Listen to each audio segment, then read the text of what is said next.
Hey bunda-bundi, mau ada in my life dengan aku, Mami Tari, anak 4.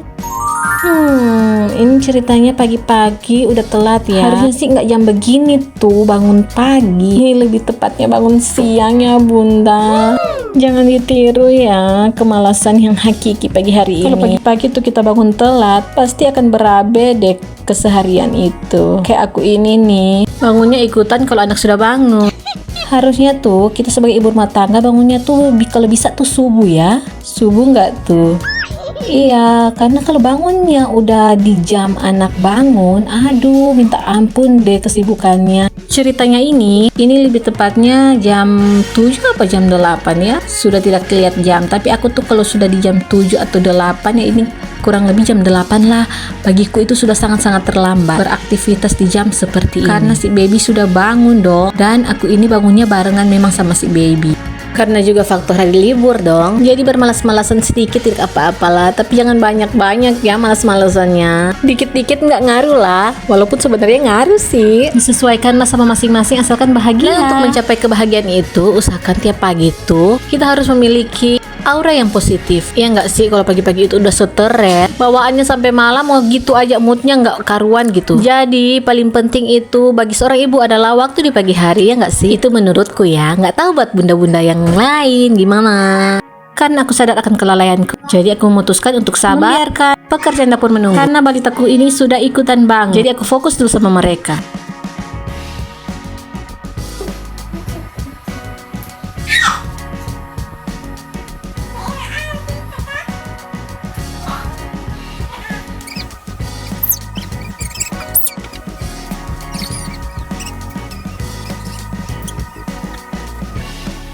Oke, babyku dan balitaku sudah tenang. Aku biarkan dulu mereka berdua bermain bersama di depan. Aku langsung gercep masuk ke dapur melanjutkan tugasku yang tertunda. Beres-beres tipis ya. Minimal beberes lah, bebersih-bersih. Sambil telinga ini fokus dengan suara mereka, apakah yang mereka lakukan. Soalnya jarak dapur ke ruang tamu itu jarak kurang lebih 5 detik. Bukan karena rumahnya terlalu besar ya, tapi karena rumahnya yang aneh. Jadi kalau ada apa-apa aku harus lari ke depan. Aku tipe orang yang tidak terlalu pusing dengan keberantakan. Ada waktunya aku bakalan beresin. Kalau aku harus ngurus anak ya aku ngurus anak dulu, fokus ke anak dulu gitu.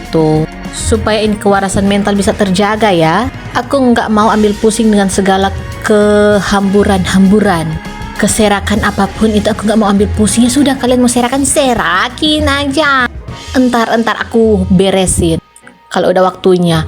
Karena kan kalau waktunya gitu aku lihat kayak udah berserakan, terus aku harus mengurus anak dan harus beresin serakan-serakan itu, kayaknya jadi pusing nggak sih? Entar jadi stres sendiri dong.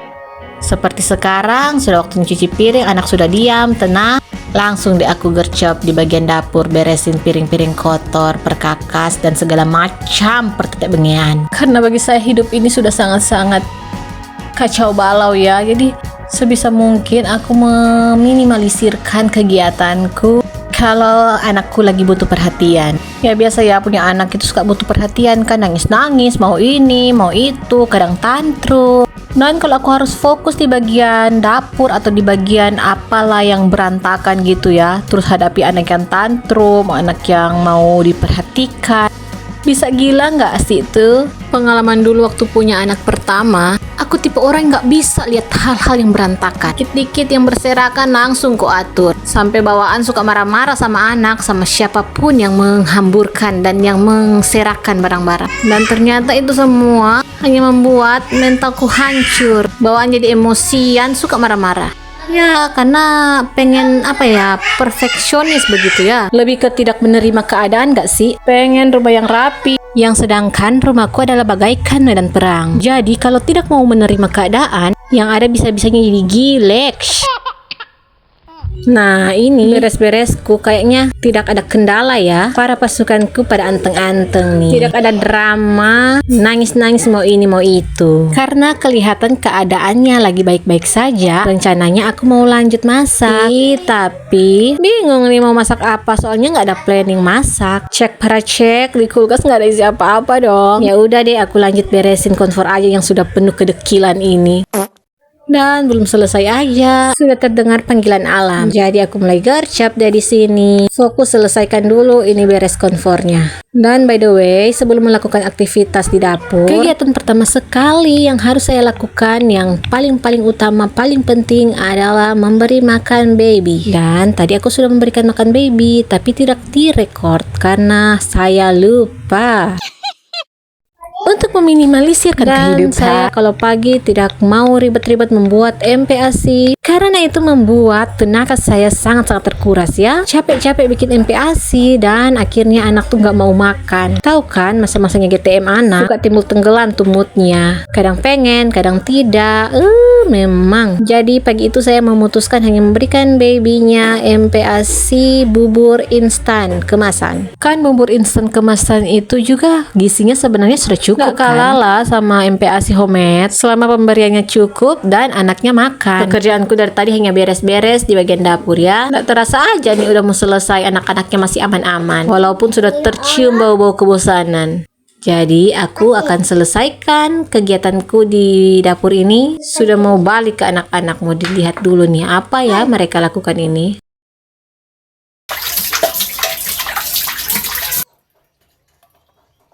Ini pantat-pantat wajahnya pada hitam banget gitu. Mungkin mereka terlalu bekerja keras ya say.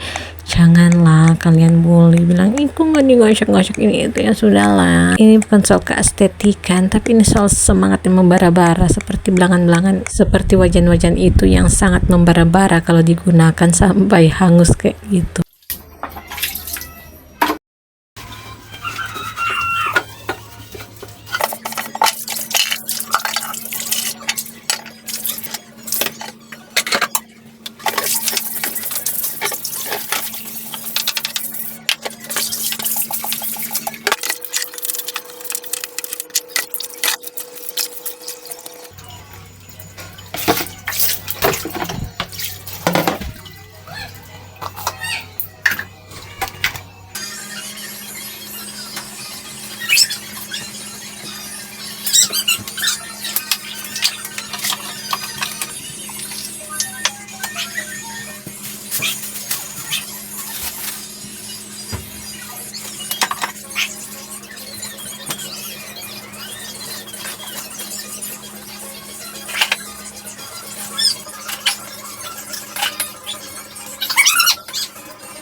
So guys, sampai di sini dulu kontenku hari ini. Aku sudah capek beberes, capek bikin konten, capek edit. Jadi tolong di like, comment, subscribe, oke? Please, see you, bye bye.